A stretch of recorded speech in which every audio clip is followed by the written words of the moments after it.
Hello everyone, as always, I'm Vlad Sparastoria and I know things about shooting. And this is the Zastava M76, a weapon definitely made famous by the Yugoslav wars and many other Balkan and non-Balkan conflicts in which it participated from afar. The layman will say, hey, but isn't that a Dragunov? Or they'll say, hey, isn't that just an aftermath Kalashnikova, just a little bigger? Actually, as usual, the story is a bit more complicated. Three famous marksman rifles came out of the communist bloc, and from a distance they look very similar. Clearly the Dragunov, which we've already seen extensively on the channel, the Romanian Pușcă semi-automată cu luneta, which we've also examined, and the M76. Let's say with the M76 we finally complete the trio of these marksman rifles. Eastern. However, just like the Pușcă semi-automată cu luneta, the M76 is not simply a copy of the Dragunov. Also, let's say something very important. The Dragunov and the Kalashnikov may look similar, but they are not the same system. They use a different gas system. Many small details of the mechanical operation are different. The Dragunov is not an automat Kalashnikova. However, my Yugoslavia and Tito were not on good terms with the Soviet Union. Stalin himself tried to have Tito killed several times but failed. In general, the Yugoslavs in this context of Europe and the communist world were a bit of a dissenting voice, so much so that they really stood out from the rest. The Soviets never wanted to provide the Yugoslavs with the technical package, the knowledge and the machinery to build Kalashnikovs. So much so that the Yugoslavs had to improvise. In the 1960s, they managed to get their hands on some milled automat Kalashnikova, 47S brought over by Albanian deserters. Albania, however, had access to those technologies until then. Albania later distanced itself from the Soviet Union and, according to the Albanians, aligned with Maoist China instead. They actually had two AKs. And they did an incredible job of what's called reverse engineering, which means looking at how something is built and trying to make a copy of it. In this sense, what comes out of it, like the Yugoslavian automat Kalashnikova, isn't really an automat Kalashnikova, in the sense that mechanically in how it works it absolutely is, but it's not a one-to-one copy. The vast majority of the components aren't compatible between the two. If I take a Polish automat Kalashnikova, then a Bulgarian or Russian one. Except for small differences, generally various parts are interchangeable up to a certain point. Even here, there are many construction differences. If we go, for example, to Communist China, their AKs are even more different, but they're still very similar. In some ways, this doesn't apply to Yugoslavian Automat Kalashnikova S, which, even though they imitate the Soviet Automat Kalashnikova in shape and size, are not the same in the details. They have few compatible parts, which basically means that when the Soviets introduced the Dragunov, and in general, there is a perceived need to have something that can reach a bit farther. By using full power ammunition instead of intermediate cartridges, you have to improvise a little, improvise. The Romanians had already done this. The Romanians who had distanced themselves from the Soviet Union after the Prague Spring, when Ceausescu actually criticized the Soviet response to the invasion of Czechoslovakia. So even there, they had simply enlarged the Kalashnikov. And the same thing actually they will have to do. They've already had to do it, first of all with the K, but even more they will have to do it to have an army of selected marksmen. This is how the M76 came about. Initial production began in '75, but it was officially adopted in 1976, which is not just an enlarged K, it's a Zastava M70 enlarged, which in turn is a improvisation, or maybe not improvisation, an adapted copy of a K captured by the Albanians. In short, the Soviets did what they could to prevent the Yugoslavs from getting these technologies, but the Yugoslavs didn't know that, and so they did it anyway. Anyway, let's move the camera and see how it's made up close. So let's take a close look at this M76. As always, our tours begin. The weapon's markings show its serial number repeated in several spots on the right side of the gun. But we also notice a very interesting mark. Now, there isn't any, but there used to be radioactive material inside these scopes to provide illumination for the reticle. Or if you believe there are spicy stones that make you feel sick, that's another story. On the other side, the scope also shows the model designation. But above all, we see Zastava Kragujevac, Yugoslavia Kragujevac, which is the city, exactly. Today in Serbia, after the dissolution of Yugoslavia, where even now, in fact, the arms factory operates and functions and produces firearms. As for the overall look, as you can see, to a layperson, it simply looks very familiar. An oversized automat Kalashnikova, however, clearly, once we get closer and take a better look, it's an automat Kalashnikova, yes, but above all, it's an oversized M70. Because, as we already mentioned when telling the story, Yugoslav AKs are, in a way, both AKs and not AKs, because they are copies made through reverse engineering, copies obtained from Soviet AKs by Albanian defectors. But they don't have any parts in common because they were built from scratch, with different machinery and different tolerances. And these things here, mechanically speaking, are an automat Kalashnikova system, but in terms of construction, they have many, many differences. So this is not just an enlarged automat Kalashnikova. This is mainly an enlarged M70. This is a very important thing to point out. So yes, the receiver is also a longer receiver, but it's a receiver derived from the M70. Let's take a look at the weapons controls. We clearly have a safety that also acts as a cover to prevent dirt from getting in. When the safety is engaged clearly by lowering it down, you can only fire in semi-automatic mode with these weapons. Then we clearly have the bolt lever, which, as you can guess, is used to operate the bolt. And we also have, apart from the trigger, the magazine release. The magazines hold 10 rounds, and unfortunately these magazines are the weak point of the system. We'll see this a bit better during the live fire test. But since they lock the bolt open when the rounds are spent, basically acting as a rudimentary hold open, think of the Beretta 34 and 35, they literally work by locking the bolt on the follower. Well, often these followers aren't the correct length, they're a bit shorter. And what happens, like in this magazine, is that they get stuck, for example, like this. See, they get stuck like this. We'll see it very clearly during the live fire test. Honestly, it's a bit of a lottery when you buy one of these. What kind of magazine are you going to end up with? The stock in the back is straight, not curved downward like typical AKs. I like this. I like the grip. It's really thick. In general, all of them, the wood parts are very solid. At the muzzle, we also find this flash suppressor, the bayonet mount, because you never know when a sniper might have to repel an attack. There could be hussars, there could be ulans, there could be dragoons, even cuirassiers. In the 1970s, you never knew when you might need to repel a cavalry attack. Anyway, the scope, typically in the Soviet and Eastern style, is mounted on a side rail, a rail that unfortunately has a major flaw that adds to the weight of the weapon. Honestly, I've always said this is one of the big limitations of the automat Kalashnikova system.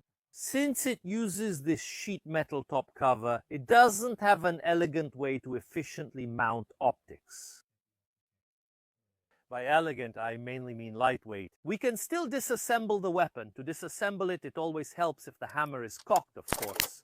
We've checked that it's unloaded very simply, just like with automat Kalashnikova systems. We push in the recoil spring and we can lift the top cover.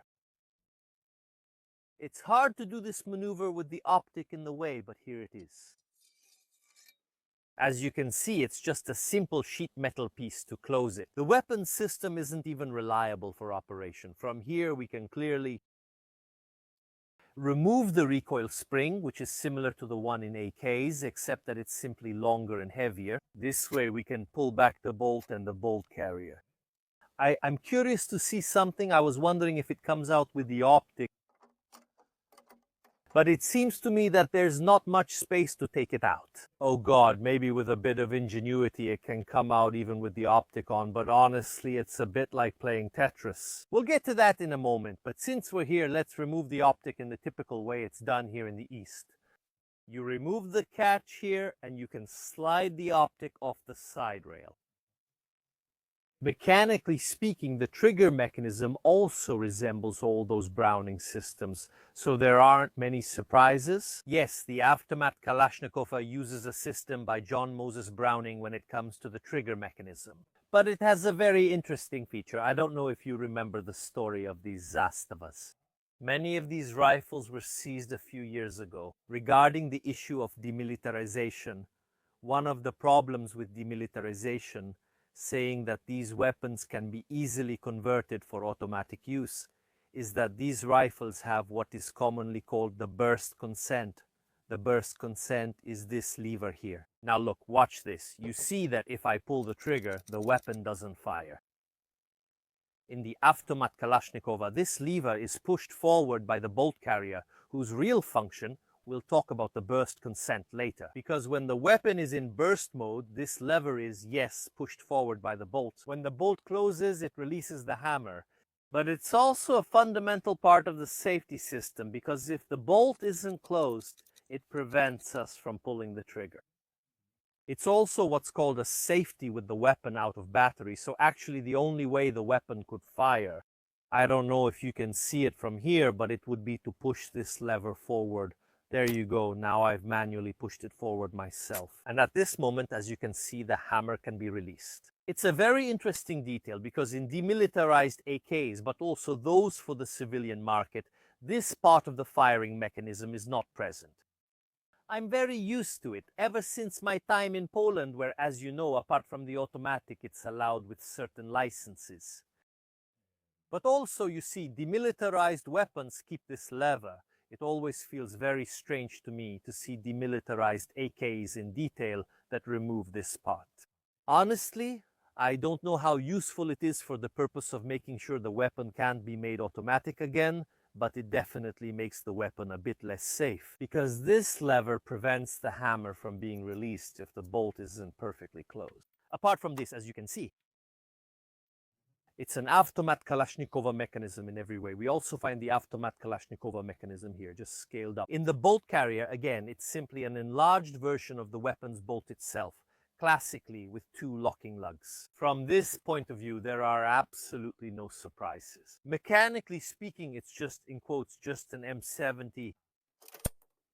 By the way, when you manually push the bolt forward without its spring, you can really feel the moment when the bolt pushes. On that lever, straight ahead, the best Italian term is consenso burst fire. We should rather call it an additional safety lever, an additional automatic safety, because there's this exact moment here when it locks closed. And here's the click you hear. It's exactly the click from that lever.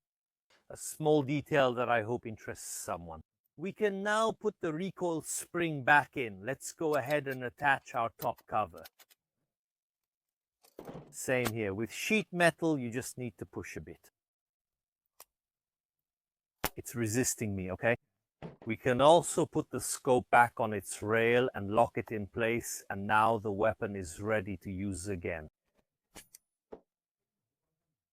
Let's go try it out, and here we are finally testing this amazing M76.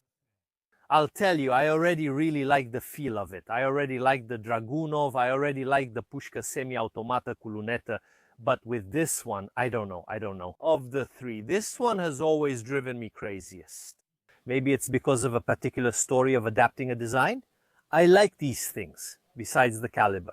Here is Serbia, which continued, Yugoslavia in general, Serbia in particular, which continued for a very long time. Maybe more than anyone else, to use the 8mm Mauser like with any automat Kalashnikova style weapon. The magazine, we first insert the front part, and then the back of the magazine is inserted. We can clearly rack the slide. The bolt, let's first see a few shots at the target.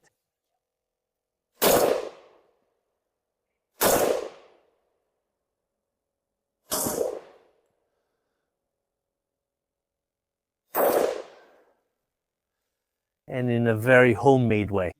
The bolt locks on the magazine. Let's go ahead and remove it.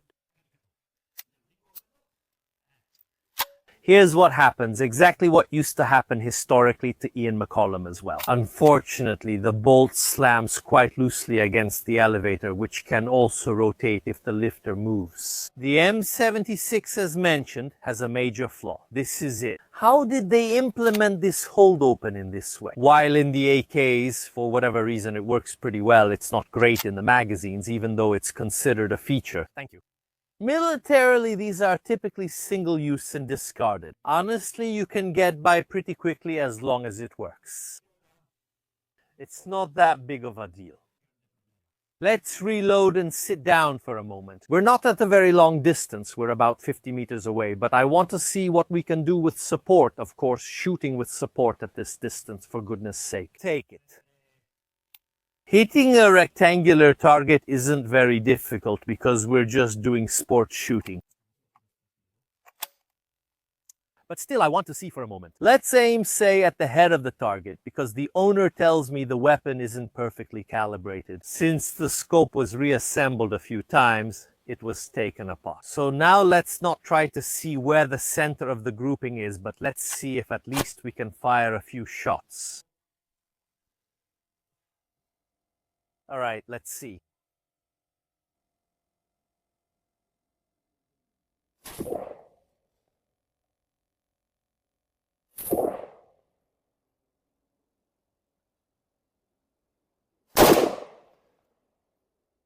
My impression is that I'm a bit high, aiming at the head.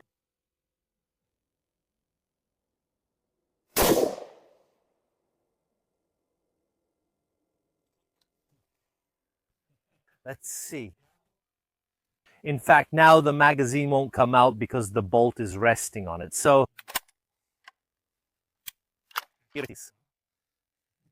We put it back manually, remembering this operation isn't even difficult. Of course, ideally, there would be a real hold open. But honestly, it's not a big problem. I wonder why, since they could make a weapon from scratch, they didn't make a real hold open. Because I get it when you make a K. And okay, Automat Kalashnikova magazines are as they are partly because hold opens depend heavily on the magazine's design. However, when making a new weapon, they could have started from scratch. Let's shoot. Let's try again. So let's try once more. Because we noticed that the weapon shoots pretty high, so now I'll have to aim a little lower.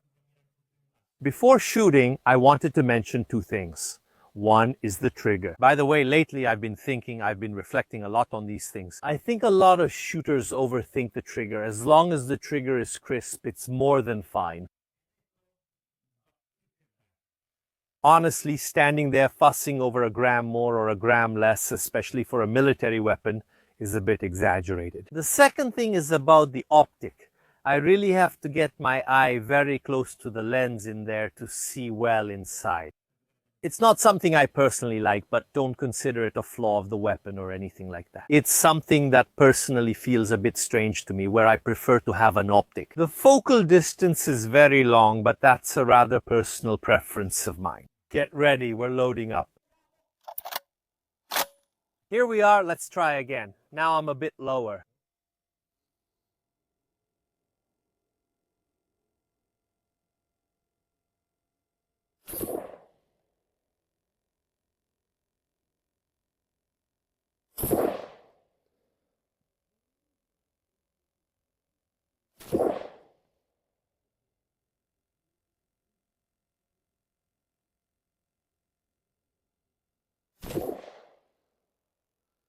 Okay. And here, the maneuver again. To remove the magazine, let's take a look at the target. Remember, without a reference, I just aimed roughly where you see the 3.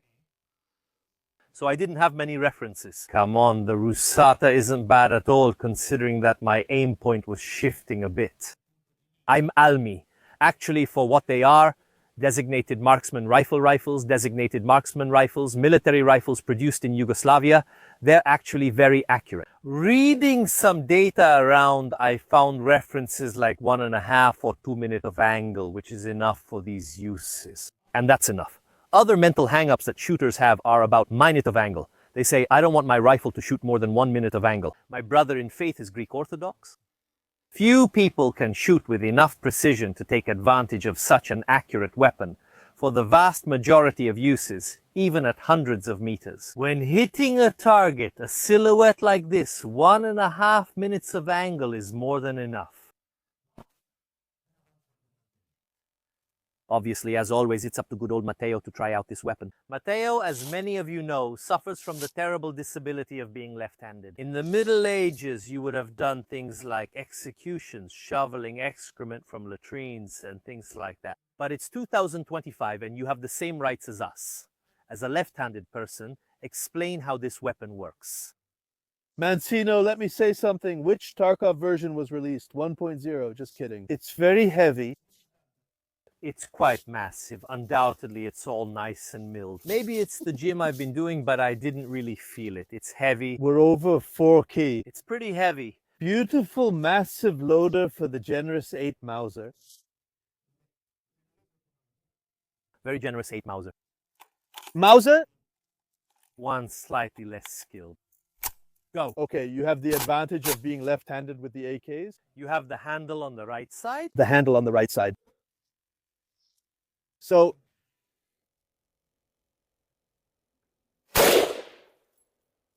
a much better kata than a kata, but it's identical to that of the... Yes, it's quite enough. It's identical but lighter. Yes, clear, but the feeling works the same way. Madonna.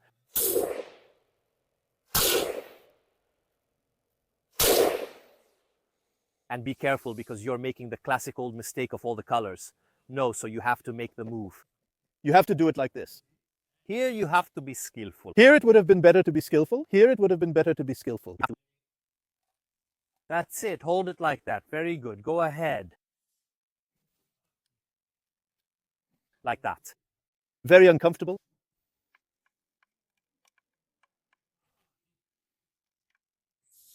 Go. What counts as a jam? What counts as a jam? I don't know. I mean, the weapon isn't loaded anymore. No, it's not usable anymore. Not until you fix this thing that's jammed it. But anyway, that's how it is. I mean, everyone has these problems with these magazines, some magazines more than others. It's basically a bit of a lottery with these weapons, but if they have a major flaw, it's definitely the magazine. That's quite a flaw. Now, bearable in some ways. But then, are you saying that when you use this thing, you're not in the heat of battle? Hopefully you're not in the heat of battle, but you started. But the bayonet is the battle? In theory, it also has the mount for the bayonet, so it's very pleasant to shoot. I have to say, it barely kicks back. For being an auto mouse. It's auto mouse. It didn't seem like an auto mouse. It kicks back less than the Fusil Automatique Léger. It really does. Very gentle. The gas system is fine, but the travel is long. Yeah, and since it's heavy, I think we're over 5 key.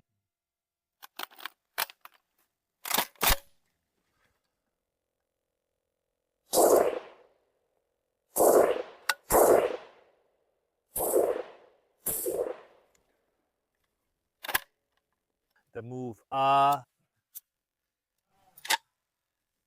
Zastava does it. The M76 is a very interesting chapter in history. Armory. I love these Yugoslav AKs because for me the story of how they came about with an adaptation and extreme reverse engineering is really fascinating. From a distance, they look like AKs. Mechanically, they are AKs, but practically, they don't even have a single part in common. Anyway, it tells a story of ingenuity and adaptation like few others. These weapons are still widely used in various conflicts because they remain very effective weapons. Their caliber may not be the most popular, but there are versions in 7.62 X54R or even in 308 Winchester. So for these purposes, it remains an absolutely excellent weapon. Thank you for watching. Remember, you make these videos possible just like today with this weapon's owner, who came all the way here to the Sur shooting range in the province of Pavia to let me try it out. Without generous people like you, making these videos would be impossible. Once one of you wrote to me saying you'd come visit to see my arsenal. 99% of what you see on the channel are literally weapons from people who offer them to me to try out. So if you're interested and want to help me, first of all, write to me. Maybe you have some interesting piece that I can film. Otherwise, consider subscribing to the channel to simply help pay for the field back here, because doing these things is not free at all. Being a YouTuber isn't my job. I do something else entirely. Or rather, I'm in the firearms industry. But even in the world of firearms, I have to work like a regular citizen. Also, basically leaving a like, a comment, and subscribing to the channel helps a lot. The YouTube algorithm, which really doesn't like firearms at all, keeps demonetizing my videos. And maybe by leaving some likes, we can convince them that we're not doing anything wrong. That's all from me for today. As always, I'll see you next time.